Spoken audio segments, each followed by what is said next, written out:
शकुंतला देवी का एक ही बेटा था जिसका नाम था विपिन। विपिन अपनी माँ से बहुत प्यार करता था।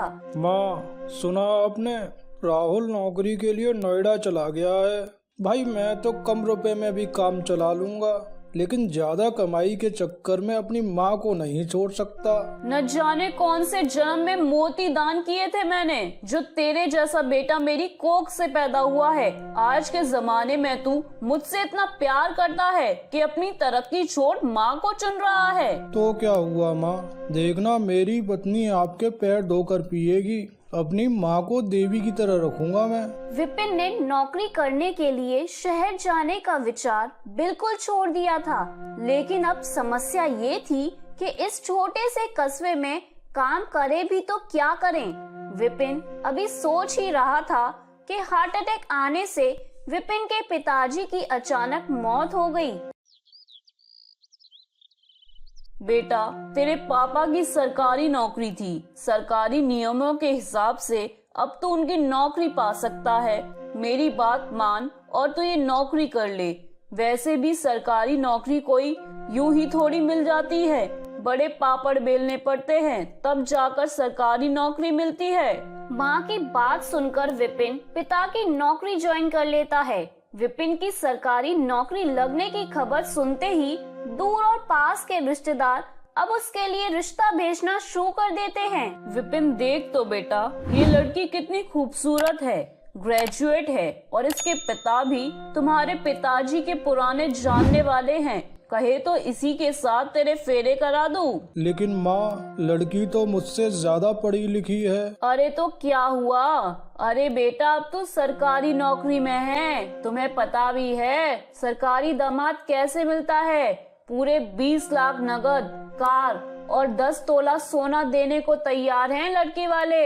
अच्छा, तो लड़की को मैं पसंद हूँ, मेरा मतलब वो पसंद तो कर लेगी ना मुझे? अरे तू तो एकदम गो है सच में। खुद को किसी से कम समझता है क्या बेटा? जब रिश्ता उन्होंने भेजा है तो सब देख समझ कर ही भेजा होगा ना। माँ की बात सुनकर विपिन मन ही मन बड़ा खुश होता है।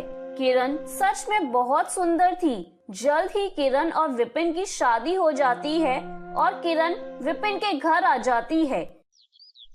कुछ दिन बाद, आप सरकारी नौकरी में हैं, तो कुछ खर्चा बीवी पर भी किया कीजिए। सारे पैसे माँ के हाथ में थमा देते हैं, मेरे भी तो कुछ खर्चे होते हैं। अरे ऐसी बात नहीं है, अब जितनी तनख्वाह है उतने में माँ किसी तरह घर चला रही है। कुछ बचता ही नहीं है जो मैं तुम्हें दे पाऊँ। शादी के समय तो तुम्हारी माँ ऐसे सरकारी नौकरी के ढोल बजा रही थी जैसे न जाने कौन सा कुबेर का खजाना मिलता हो तुम्हें। अगर इस नौकरी से घर नहीं चल रहा तो कोई ढंग की नौकरी ढूंढ लो। तुम ऐसा करो, नोएडा जाकर कोई अच्छी सी नौकरी कर लो। देखो किरण, चाहे जो भी हो जाए, मैं अपनी माँ को छोड़कर नहीं जाने वाला। अगर ऐसी बात है तो फिर मुझे ही नौकरी करने के लिए घर से बाहर निकलना पड़ेगा, क्योंकि तुम्हारी मुट्ठी भर तनख्वाह से तो घर चलने से नहीं रहा। क्या कहा तुमने? तुम नौकरी करोगी? मैं तुम्हें घर में इसलिए लाया हूँ कि तुम मेरी माँ की सेवा करो, उनके पैर दबाओ, उन्हें अच्छा अच्छा खाना बनाकर खिलाओ, ना कि मर्दों की तरह बाहर निकलकर नौकरी करो। विपिन और किरण की बात उसकी माँ शकुंतला सुन लेती है। अरे विपिन बेटा, बहू पढ़ी लिखी है, अगर वो भी घर के खर्चों में हाथ बटाना चाहती है तो इसमें बुराई क्या है? ठीक है किरण बेटा, अगर तुम नौकरी करना चाहती हो तो कर सकती हो, हम तुम्हें रोकेंगे नहीं। मैंने तो पापा से पहले ही कहा था कि मैं सिविल सर्विस करना चाहती हूँ, मुझे अभी शादी नहीं करनी, लेकिन पापा ने मेरी एक नहीं सुनी। अगर तुम सच में नौकरी करना चाहती हो तो ठीक है, मैं तुम्हारे साथ हूँ। अरे ऐसे कैसे करेगी तैयारी? ये किताबों में दिमाग खपाएगी तो इसे क्या रोटी मैं बनाकर खिलाऊंगी? अरे नौकरी की बात अलग है, घर में 4 पैसे आते हैं, लेकिन ये तैयारी वगैरह करने की कोई जरूरत नहीं है। अरे करने दो ना माँ, घर के कामों में मदद मैं कर दिया करूँगा। अब इसके सपने पूरे करने की जिम्मेदारी भी तो मेरी ही है ना। एक बार इसकी नौकरी लग जाए फिर हम दोनों मिलकर तुम्हारी बहुत सेवा करेंगे। क्यों किरण, सही कहा ना मैंने? हाँ हाँ, बिल्कुल ठीक कहा। शकुंतला को विपिन की बात रास तो ना आई, लेकिन एक लौते बेटे को वो ज्यादा कुछ कह ना सकी। किरण घर के काम काज छोड़कर पढ़ाई में जुट गई। अपनी छोटी सी तनख्वाह में से विपिन पैसे बचा बचा कर किरण की किताबें और कोचिंग की फीस देने लगा। बेचारी शकुंतला के तो अरमानों पर पानी ही फिर गया। उसने सपना देखा था कि बहू से सेवा करवाएगी, पैर दबवाएगी। यहाँ तो उल्टा दोनों माँ बेटा बहू की सेवा कर रहे थे। खैर, बहू की नौकरी लगने के अच्छे दिन आएंगे, इस उम्मीद में धीरे धीरे समय बीतने लगा और 2 साल के बाद सिविल सेवा का रिजल्ट घोषित हुआ। माँ मैं खुशी से पगला रहा हूँ। किरण एसडीएम बन गई माँ। हमारी किरण पूरे जिले की महारानी हो गई। विपिन पागलों की तरह नाच रहा था और किरण को विपिन के इस तरह नाचने से कुछ अजीब महसूस हो रहा था। विपिन, क्यों हाव हल्ला मचा रखा है? पड़ोसी जमा हो जाएंगे। ज्यादा हाव हल्ला मत मचाओ, नहीं तो मीडिया वाले आ जाएंगे। अरे बहू, ये तो खुशी की बात है और मीडिया से हमें कोई डर थोड़ी ना लगता है। मैं भी मीडिया को बताऊंगी कि मैंने कितनी मुश्किलों से अपनी बहू को एसडीएम बनाया है। हाँ। अच्छा, क्या बताओगे आप लोग? इस एसडीएम का पति एक चपरासी और सास अंगूठा टेक। किरण, ये कैसी बात कर रही हो तुम? देखो विपिन, आवाज नीचे रखकर बात करो। और जो मैं कह रही हूँ बिल्कुल ठीक कह रही हूँ। अपना मजाक उड़वाना चाहती हो क्या तुम? खैर, तुम्हारी तो कोई इज्जत नहीं है समाज में, लेकिन मेरी आज बहुत इज्जत है समाज में। सो प्लीज हाथ जोड़कर बोल रही हूँ, ये ढोल नगाड़े पीटना बंद करो कि किरण वर्मा तुम्हारी पत्नी है। इतना कहकर किरण पैर पटकती हुई अंदर चली जाती है। देख लिया ना बीवी को पढ़ाने का नतीजा।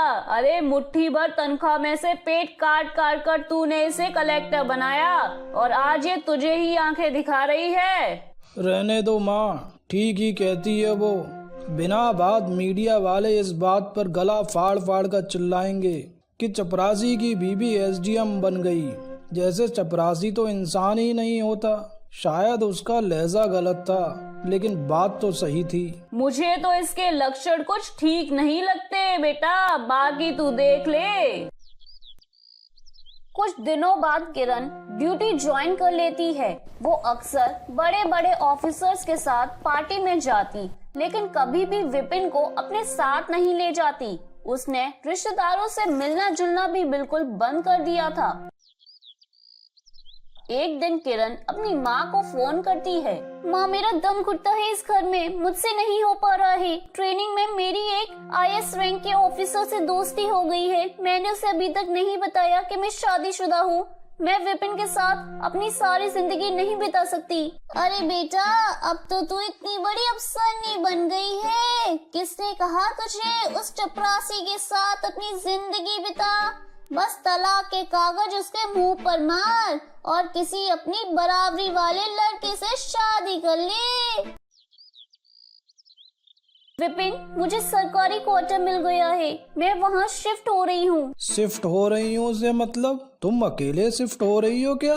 देखो विपिन, सरकारी आवास में बड़े बड़े अफसरों का आना जाना लगा रहता है। कभी मीटिंग तो कभी कुछ। तुम लोग वहाँ एडजस्ट नहीं कर पाओगे। अरे एडजस्ट तो अब तू नहीं कर पा रही है हमारे साथ।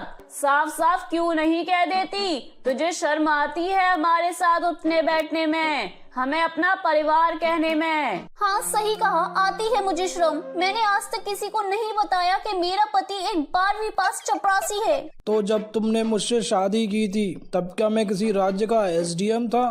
तब भी मैं वही 12वीं पास चपरासी ही था, जिससे शादी करने के लिए तुम्हारे पापा कुछ भी करने को तैयार थे। इसी चपरासी ने तुम्हें गृह गृहस्थी छुड़वाकर आगे बढ़ने का मौका दिया। मेरी माँ ने दिन रात तुम्हारी बेटी की तरह सेवा की, तब जाकर आज तुम ये रौब और रुतबा लिए घूम रही हो। अरे कौन सी सास बहू को बनाकर खाना खिलाती है, उसके कपड़े धोती है, बर्तन साफ करती है? हमने तुझे सिर पर बिठाया और तू हमें ही तेवर दिखा रही है। तुम लोग बात बात पर अपनी औकात दिखाने लगते हो। अरे सीधी सी बात समझ में नहीं आती क्या? खैर, एक चपरासी से इससे ज्यादा उम्मीद भी क्या की जा सकती है? मुझे लगता है अब हम साथ नहीं रह पाएंगे। मेरी और तुम्हारी कोई बराबरी नहीं है, इसलिए चुपचाप मुझे तलाक दे दो और मुझे जीने दो। वाह बहू रानी वाह, तूने तो मिसाल कायम कर दी। अगर दुनिया में हर कोई तेरी तरह हो जाए ना तो कोई पति अपनी पत्नी को आगे नहीं बढ़ने देगा। शकुंतला की बातों को अनसुना करके किरण ने तलाक के कागज विपिन की ओर बढ़ा दिए। पूरी तैयारी कर रखी है तुमने तो। लगता है तुमने शादी मुझसे की ही इसलिए थी ताकि मेरा इस्तेमाल कर सको। हाँ, जो सोचना है सोच लो, इसे साइन करके भिजवा देना, नहीं तो मेरी पावर तो जानते हो ना तुम, इतने तो पढ़े लिखे हो ना तुम। और हाँ, आज के बाद से कॉल मी मैडम। विपिन और शकुंतला आंखों में आंसू भरकर किरण की ओर देख रहे थे, लेकिन किरण अब बदल चुकी थी। वो वहाँ से निकलकर बाहर चली गई और अपने साथ के IAS रैंक वाले ऑफिसर के साथ रहने लगी। कुछ दिन तो सब अच्छे से चला, लेकिन जब उस IAS रैंक ऑफिसर को पता चला कि किरण पहले से ही शादीशुदा है तो अरे किरण, तुमने मेरे साथ धोखा किया है। तुम शादीशुदा हो। तुमने मुझे एक बार भी बताना जरूरी नहीं समझा? कुणाल, वो मैं तुम्हें बताने ही वाली थी, लेकिन क्या? तुम एक स्वार्थी औरत हो। जो अपने पति की नहीं हुई वो मेरी क्या होगी? उस पति की जिसकी वजह से आज तुम इस पद पर हो, तुमने उसे ही छोड़ दिया। इस बात की क्या गारंटी है कि कल को तुम्हें मुझसे बेहतर कोई मिल गया तो तुम मुझे नहीं छोड़ोगी? निकल जाओ मेरी जिंदगी से। तुम एक धोखेबाज औरत हो। कुणाल, मेरी बात तो सुनो। किरण अपनी सफाई देती रही, पर कुणाल ने उसकी एक न सुनी। अब किरण की हालत धोबी के कुत्ते जैसी हो गई थी, जिसके लिए उसने अपने पति, परिवार सबको छोड़ दिया। आज उसने ही उसे छोड़ दिया। इस पर आपकी क्या राय है? क्या कुणाल ने जो किया किरण के साथ वो सही था?